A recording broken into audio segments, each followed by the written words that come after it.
Traffic ಕಿರಿಕಿರಿಯಿಂದ ಹೈರಾಣಾದ Haliyal ಜನತೆ.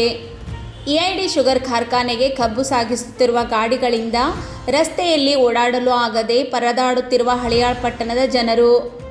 ಇದರಿಂದ ಯಾವಾಗ ಮುಕ್ತಿ ಎನ್ನುವಂತಾಗಿದೆ.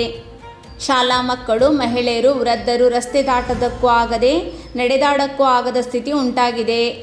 ರಸ್ತೆಯಲ್ಲಿ ಕಬ್ಬು ತುಂಬಿಕೊಂಡು ರಸ್ತೆ ಉದ್ದಕ್ಕೂ ಟ್ರ್ಯಾಕ್ಟರ್, ಲಾರಿ ಹಗಲು ರಾತ್ರಿ ನಿಲ್ಲುವುದರಿಂದ ರಸ್ತೆಯಲ್ಲಿ ಓಡಾಡದೆ ಪರದಾಡುವಂಥ ಸ್ಥಿತಿಯಲ್ಲಿ ಜನತೆಗೆ ಇದ್ದರೂ ಕಂಡರೂ ಕಾಣದ ಹಾಗೆ ಓಡಾಡುತ್ತಿರುವ ಸಂಬಂಧಪಟ್ಟ ಇಲಾಖೆ.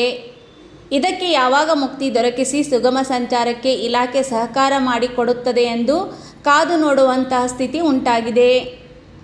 ಹಳಿಯಾಳದಲ್ಲಿ ಸುಗಮ ಸಂಚಾರಕ್ಕೆ ಸಂಘ ಸಂಸ್ಥೆಯವರಿಂದ, ಮಹಿಳೆಯರಿಂದ ಎಷ್ಟು ಬಾರಿ ಮನವಿ ಕೊಟ್ಟರೂ ಯಾವುದಕ್ಕೂ ಪರಿಹಾರ ಸಿಗದೆ ಇವತ್ತಿಗೂ ಕೂಡ ರಸ್ತೆ ಉದ್ದಕ್ಕೂ ನಿಂತಿರುವ ಗಾಡಿಗಳು.